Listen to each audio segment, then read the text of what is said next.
Hello നമസ്കാരം. രഥസോമിലി കിച്ചണിലേക്ക് എല്ലാവർക്കും സ്വാഗതം. അപ്പോൾ ഇന്നത്തെ ചെമ്പനീർ പൂവിൻ്റെ കഥയാണ് കേട്ടോ പറയാൻ പോകുന്നത്. അത് വർഷ ഇവിടെ രവിയുടെ അടുത്ത് പോയിട്ട് സോറി അച്ഛാ ഞാൻ അറിഞ്ഞിരുന്നില്ല എന്നൊക്കെ പറയുന്നുണ്ട്. അങ്കിൾ എന്നാണ്, സോറി അച്ഛനല്ല അങ്കിളാണ്. അപ്പോൾ അങ്കിൾ എനിക്ക് അറിയില്ലായിരുന്നു അത് അങ്കിൾ ഇങ്ങനെ ഒരു പ്രശ്നം ഉണ്ടാവും എന്നുള്ളത്. ഞാൻ എല്ലാവർക്കും കൂടെ വേണ്ടിയിട്ടാണ് ആ സ്പ്രേ അടിച്ചത്, കൊതുക് അടിച്ച് ഞാൻ അസുഖം വരണ്ടെന്ന് വിചാരിച്ചിട്ടാണ് എന്നൊക്കെ പറയാൻ. അപ്പോൾ പോട്ടെ മോളെ സാറില്ല പറയാം. അങ്ങനെ വർഷ റൂമിൽ വരുന്നുണ്ട്. റൂമിൽ വന്നു കഴിയുമ്പോൾ ശ്രീകാന്ത് വരികയാണ്. ശ്രീകാന്ത് വരുമ്പോൾ ശ്രീകാന്ത് അവളെ ഇങ്ങനെ തറപ്പിച്ച് നോക്കുക. പറയും, നീ എന്താ എന്നെ ഇങ്ങനെ നോക്കുന്നത്? ഞാൻ അച്ഛനോട് പോയി സോറി പറഞ്ഞില്ലേ അറിയും. നീ സത്യം പറയാം, അച്ഛനോട് ആത്മാർത്ഥമായിട്ടാണോ സോറി പറഞ്ഞത് എന്ന് ചോദിക്കും ശ്രീകാന്ത്. ഞാൻ ആത്മാർത്ഥമായിട്ട് തന്നെ സോറി പറഞ്ഞത്. പിന്നെ നീ വിചാരിക്കും പോലെ നീയാണ് വെറുതെ ഇപ്പോൾ പ്രശ്നങ്ങൾ ഉണ്ടാക്കുന്നത് അറിയും. ഞാൻ പ്രശ്നം ഉണ്ടാക്കിയെന്നില്ല, അതിൻ്റെ ശരിക്കുള്ള ഇത് അറിയാഞ്ഞിട്ടാണ്, നീ അച്ഛൻ്റെ അവസ്ഥ അറിയാഞ്ഞിട്ടാണ് നീ അച്ഛനെ പരിഹസിക്കുന്ന പോലെയാണ് തോന്നിയത്. എന്നോടുള്ള വാശിക്ക് പോയിട്ട് അച്ഛനോട് സോറി പറഞ്ഞതുപോലെയാണ് എനിക്ക് തോന്നിയത് എന്നൊക്കെ അങ്ങനെ പറയും കേട്ടോ. അപ്പോൾ പറയാം, അതിന് നിനക്ക് അങ്ങനെ തോന്നണമെങ്കിൽ ഞാനെന്ത് ചെയ്യാനാണെന്ന് പറയും. അങ്ങനെ അവിടുന്ന് പിന്നെ അങ്ങോട്ടും രണ്ടാളും കൂടി സ്റ്റണ്ട് കൂടുമ്പോൾ അവളെ കയ്യിലൊരു ചെറിയ ബാഗ് കിട്ടും. അതുകൊണ്ട് അവനെ എറിയും, അങ്ങോട്ടും ഇങ്ങോട്ട് ഏറും, തല്ലൊക്കെ ആയി. അവസാനം അവൻ ബോട്ടിലെടുക്കും, അവൾ അപ്പുറത്തുനിന്ന് സ്പ്രേയുടെ ബോട്ടിലെടുക്കും, അങ്ങോട്ടും ഇങ്ങോട്ടും എറിയാൻ നിൽക്കുമ്പോൾ പറയും അവിടെ വെക്ക്, പിന്നെ ഇത് ശരിയല്ല എന്നൊക്കെ പറയുകയാണ്. അവസാനം അവിടെയൊക്കെ അവർ തമ്മിൽ കോംപ്രമൈസ് ആവും. അത് കഴിഞ്ഞിട്ട് പിന്നെ കാണിക്കുന്നത് നമ്മുടെ രേവതിയും ചായയും കൊണ്ട് വരുന്നതാണ്. രവിക്ക് ചായ കൊടുക്കുകയാണ് കേട്ടോ. ചായ കൊടുക്കുമ്പോൾ പിന്നെ എന്താണ് രേവതി ഫോൺ അടിക്കുക. അപ്പോൾ ഫോൺ അടിക്കുമ്പോൾ രവി പറയുകയാണ് രേവതിയോട് പറയണ ഫോൺ എടുക്കാൻ വേണ്ടി പറയുകയാണ്. അപ്പോൾ ഫോൺ എടുക്കുമ്പോൾ അച്ഛമ്മയാണ് പറയാം, മോള് സംസാരിച്ചോ പറയും. അങ്ങനെ എന്തൊക്കെയാണ് അച്ഛമ്മയെ രേവതിയാണ് സംസാരിക്കുന്നത് എന്നൊക്കെ പറയുന്നുണ്ട് കേട്ടോ. അപ്പോൾ പറയും, മോളെ എന്താ വർത്തമാനം, രവി എവിടെ ചോദിക്കുമ്പോൾ അച്ഛൻ ഇവിടെ ഉണ്ട് പറയും. അച്ഛൻ എല്ലാവരുടെയും കാര്യങ്ങൾ ചോദിക്കുക. നിൻ്റെ കല്യാണ ഫോട്ടോ അയച്ചു തന്നു, പിന്നെ മറ്റേ മോൻ അയച്ചു തന്നു, സച്ചി എനിക്ക് അയച്ചു തന്നു, പിന്നെ താലിമാല വാങ്ങിച്ചു നിങ്ങൾ പിന്നെയും പോയി അമ്പലത്തിൽ പോയി കല്യാണം കഴിച്ചു അല്ലേ എന്നൊക്കെ ചോദിക്കുമ്പോൾ അതെ അച്ഛമ്മേ എന്നൊക്കെ പറയുക. അപ്പോൾ അങ്ങനെ കുറേ കാര്യങ്ങൾ ചോദിക്കും. പിന്നെ നിങ്ങൾ ഇവിടുന്ന് പോയി കഴിഞ്ഞപ്പോൾ അവിടെ ഒരു ആകെ ഇതുപോലെയായി, ഉറങ്ങിയ പോലെയായി, അങ്ങനെയാണെന്നൊക്കെ പറയാണ് കേട്ടോ.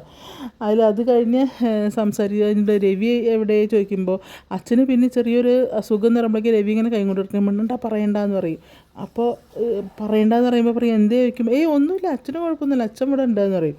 അച്ഛന് എന്തോ കുഴപ്പമെന്ന് പറഞ്ഞപ്പോൾ ഒരു കുഴപ്പമില്ല, അച്ഛൻ ഇവിടെ ഇരുന്ന് പത്രം വായിക്കുകയാണ് അച്ഛമ്മയെന്ന് പറയും.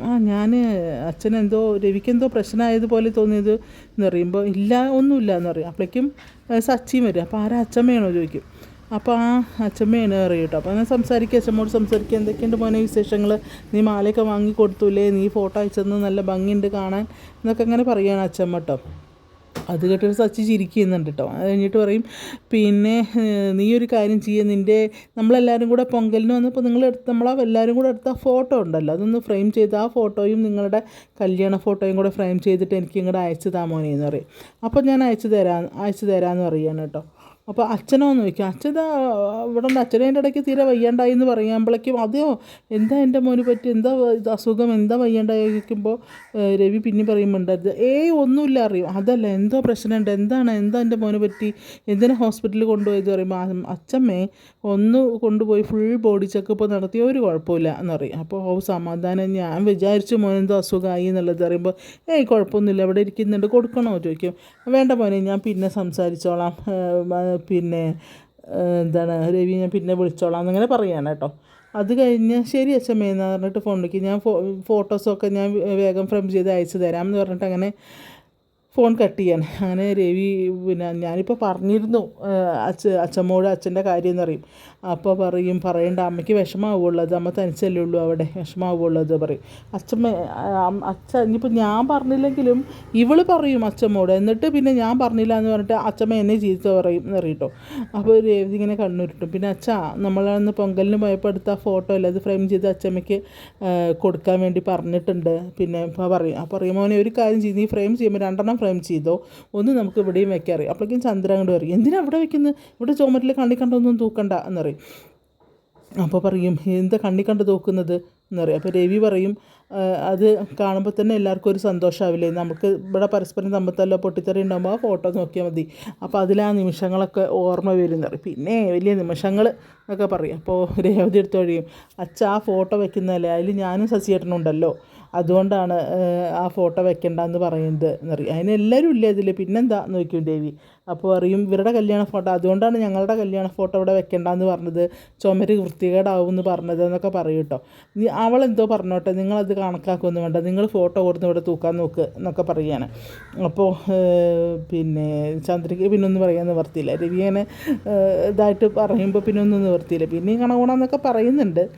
അത് കഴിഞ്ഞ് അച്ഛൻ ഞാൻ പോയിട്ട് ആ ഫോട്ടോ ഫ്രെയിം ചെയ്യാൻ കൊടുക്കേണ്ട ഏർപ്പാട് ചെയ്യാൻ ഞാൻ അറിയുന്ന ഒരു കടയുണ്ട്, അവിടെ കൊണ്ട് കൊടുക്കാം എന്നങ്ങനെ പറയുകയാണ് സച്ചി. ആ ശരി മോനെ എന്ന് പറഞ്ഞിട്ട് സച്ചി പോവും. അങ്ങനെ രേവതിയുടെ ജോലിയൊക്കെ രേവതി പോകും. പിന്നെ അങ്ങനെ സച്ചി അറിയുന്നൊരു കടയാണ്.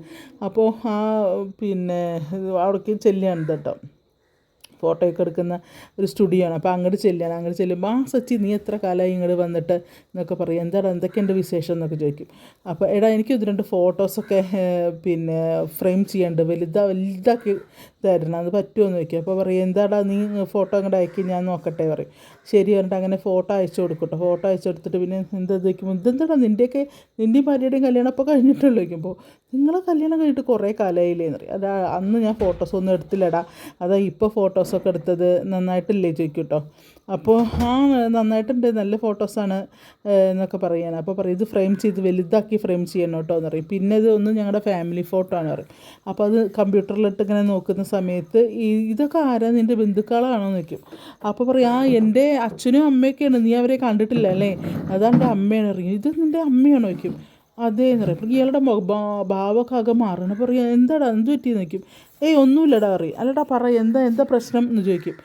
ഒന്നുമില്ല എന്നറിയും. അതല്ല നിൻ്റെ മുഖഭാവം മാറിയല്ലോ, എന്താ പ്രശ്നം പറ, എന്നോട് പറ എന്നറിയും. അതല്ലടാ നിൻ്റെ അമ്മയുടെ കയ്യിൽ നിന്ന് ഈടായിട്ട് കുറച്ച് കാശ് കാണാതെ പോയിട്ടുണ്ട് വെച്ചു. കുറച്ച് നാൾ മുന്നേ പോയിട്ടുണ്ട്, കുറച്ച് കാശ് പോയിട്ടുണ്ട്, അത് ആരോ അടിച്ചുകൊണ്ട് പോയത്, നിങ്ങളത് കേസാക്കി വെക്കും. ഇല്ല കേസൊന്നും ആക്കിയിട്ടില്ല എന്ന് പറയും. അപ്പോൾ ആ ഫോട്ടോ നമ്മുടെ സ്റ്റുഡിയോൻ്റെ മുന്നിൽ നിന്ന് വെച്ചിട്ടാണ് അത് നടന്നത്.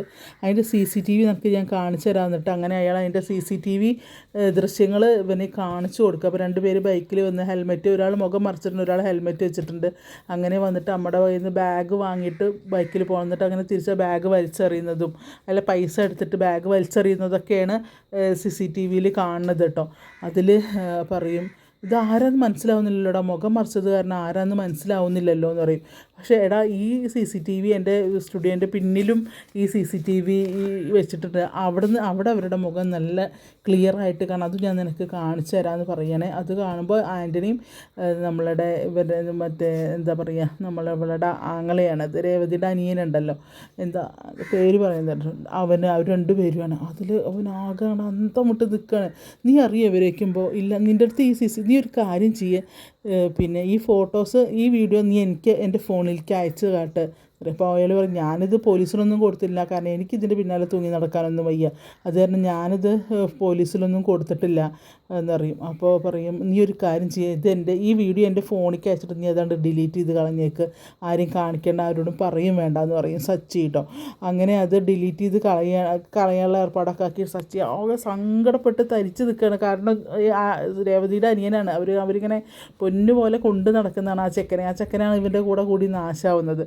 അങ്ങനെ അവിടുന്ന് പിന്നെ പോവുകയാണ് നമ്മുടെ സച്ചി രേവതിയുടെ വീട്ടിലേക്ക് പോവുകയാണ്. ചെല്ലുമ്പോൾ ആ രേവതിയുടെ അനിയത്തി അവിടെ ഇരുന്നെന്തോ എഴുതി വായിക്കുകയെന്ന് ചെയ്യാൻ. അപ്പോൾ പെട്ടെന്ന് സച്ചിയേട്ടൻ മാത്രമേ ഉള്ളൂ, ഇതെന്താ ദിശയാന്നൊക്കെ പറഞ്ഞിട്ട് ഇങ്ങനെ വിളിക്കും. അപ്പോൾ രേവതി ചേച്ചി വന്നിട്ടില്ലേക്കുമ്പോൾ ഇല്ല മോളെ ഞാൻ തനിച്ച് വന്നിട്ടില്ല, അമ്മ എവിടേക്കുമ്പോഴേക്കും അമ്മ അകത്തുനിന്ന് വരും. അപ്പോൾ ആ മോനെ നീ തനിച്ചേ ഉള്ളൂ, നീ എന്താ രേവതി കൊണ്ടുവന്നില്ലേക്കും, ഇല്ല ഞങ്ങളുടെ അടുത്ത് ഒരു ഓട്ടം വന്നപ്പോൾ ഇങ്ങോട്ട് വന്നതാണ് അറിയാം. അപ്പോൾ എന്നാൽ മോനെ ഇരിക്കും ചായ ഉണ്ടാക്കാമെന്ന് പറയും. അപ്പോൾ ചായയൊന്നും വേണ്ടാന്ന് പറയും. പിന്നെ ഫോട്ടോയുടെ കാര്യം ഇപ്പോൾ സച്ചിയേട്ടാ ആ ഫോട്ടോ ഞങ്ങൾക്ക് ഒരെണ്ണം വേണം കേട്ടോ ഇവിടെ തൂക്കാൻ, അങ്ങനെ ഇവിടെ ഇല്ലല്ലോ, അന്ന് അങ്ങനത്തെ ഒരു സാഹചര്യത്തിലല്ലേ കല്യാണം കഴിഞ്ഞത്, അത് കാരണം ഇവിടെയും അങ്ങനത്തെ ഒരു ഫോട്ടോ ഇല്ല, അപ്പോൾ നിങ്ങളുടെ ഒരു ഫോട്ടോ ഞങ്ങൾക്കും വേണം ഇവിടെ തൂക്കാൻ എന്നിങ്ങനെ പറയും രേവതിയുടെ അനിയത്തി കേട്ടോ. അപ്പോൾ കാരണം സച്ചി എന്ത് ചെയ്യണമെന്നറിയാത്തൊരവസ്ഥയിലാണ് നിൽക്കുന്നത്. കാരണം ഇവരോട് വിവരങ്ങൾ പറഞ്ഞു കഴിഞ്ഞാൽ ഇവരുടെ അവസ്ഥ എന്താവും. അപ്പോൾ ഇവരിങ്ങനെ പറയുകയാണ്. അപ്പോൾ അവനെവിടെ ചോദിക്കും, അവൻ്റെ പേര് ഞാൻ മറന്നു പോയിട്ടോ. അപ്പോൾ അവനെവിടെയെന്ന് ചോദിക്കുന്നുണ്ട്. അപ്പോൾ പറയും അവൻ ഇവിടെ സ്ഥലത്തില്ല, അങ്ങനെ കോളേജിൽ പോയിരിക്കുകയാണ്, അവനെവിടെയെങ്കിലും ചുറ്റി തിരിയാവുമെന്ന് പറയും. അപ്പോൾ ഇവർ പറയും മോനെ നീ എന്താ അങ്ങനെ പറഞ്ഞത്, കോളേജിൽ പോയി അതല്ല രേവതി പറഞ്ഞിട്ടുണ്ട് അവനിങ്ങനെ കുതിര കളിച്ച് നടക്കുകയാണ്, കൂട്ടുകാരായിട്ട് ഇങ്ങനെ ചുറ്റിത്തിരിഞ്ഞ് നടക്കുകയാണ് എന്നിങ്ങനെ പറഞ്ഞിട്ടുണ്ട് പറയും. അപ്പോൾ അത് മുന്നേ അങ്ങനെയായിരുന്നു അവൻ, പിന്നെ ഇപ്പം അവൻ അങ്ങനെയൊന്നുമല്ല. ഇപ്പോൾ അവൻ ക്ലാസ് കഴിഞ്ഞ് കഴിഞ്ഞാൽ ഈവനിങ് എന്തോ ഒരു ജോലി ചെയ്യുന്നുണ്ട്, അതിന് വേണ്ടി പോവുകയാണ്. ഇപ്പോൾ അവൻ അങ്ങനെ പ്രശ്നങ്ങളൊന്നുമില്ല എന്നൊക്കെ അങ്ങനെ പറയും കേട്ടോ. അപ്പോൾ പിന്നെ രേവതിക്ക് വലിയ സങ്കടമായിരുന്നു, അവനങ്ങനെ ചുറ്റിക്കറങ്ങി നടക്കുന്നതിൽ വലിയ സങ്കടമായിരുന്നു. ഇപ്പോൾ അങ്ങനെയൊന്നുമില്ല, ഇപ്പോൾ നേരെയാണ് എന്നൊക്കെ അങ്ങനെ പറയും. കാരണം അവനച്ഛൻ മരിക്കാൻ ഒരു കാരണം അവനും കൂടി ആയിരുന്നു. അപ്പോൾ അതും അവനറിയാം. അതുകൊണ്ട് ഇപ്പോൾ അവൻ അങ്ങനത്തെ ചീത്ത കൂട്ടുകെട്ടൊന്നുമില്ല, അവൻ നേർവഴിക്ക് തന്നെയാണ് നടക്കുന്നത്. ഇപ്പോൾ ഞങ്ങളുടെ പ്രതീക്ഷ മുഴുവൻ അവനിലാണ്. കാരണം അവനാണിപ്പോൾ വീടിൻ്റെ അച്ഛൻ്റെ സ്ഥാനത്ത് ഇപ്പോൾ അവനാണ് ഈ വീട് നോക്കുന്നതും കാര്യങ്ങളൊക്കെ എന്നൊക്കെ ഇങ്ങനെ അമ്മയും മകളും കൂടെ അങ്ങനെ പറയണം. അതുകൊണ്ട് ഞങ്ങൾക്ക് അവനിൽ നല്ല വിശ്വാസമാണ്. ഞാൻ അങ്ങനെ ഒരു ചീത്ത കൂട്ടുകെട്ടിൽ അവൻ പോയി പെടില്ല എന്നൊക്കെ ഇങ്ങനെ പറയുകയാണ് കേട്ടോ. അതൊക്കെ കേട്ടിട്ട് തന്നെ സച്ചിക്ക് എന്താ ചെയ്യേണ്ടത് എന്നറിയാത്ത പോലെ സച്ചി ഇങ്ങനെ നിൽക്കുകയാണ്. കാരണം പിന്നെ ഇനി ഈ കാര്യം സത്യം വിളിച്ച് പറഞ്ഞു കഴിഞ്ഞാൽ ആ അമ്മയുടെയും അനിയത്തിയുടെയും രേവതിയുടെയൊക്കെ അവസ്ഥ വളരെ ദയനീയമാണ്. കാരണം അത്രയും പ്രതീക്ഷയിലാണ് ആ ചെക്കനെ ഒരു കൊണ്ടുവരുന്നത്. കാരണം രേവതി അപ്പോഴേ പറയുന്നുണ്ട് ഈ ഇവനായിട്ടുള്ള കൂട്ടുകെട്ട് വേണ്ട, നിർത്തുകയെന്ന് പറയുന്നുണ്ട്. അതായിട്ട് അവനെ നിർത്താനും പറ്റുന്നില്ല. അങ്ങനെയുള്ളൊരു ഇതായിട്ടാണ് ഇന്നത്തെ ചെമ്പനീർ പൂവ് പോയിക്കൊണ്ടിരിക്കുന്നത്. എന്ത് ചെയ്യണമെന്നറിയാത്ത ഒരവസ്ഥയിലാണ് നമ്മളുടെ പിന്നെ സച്ചി.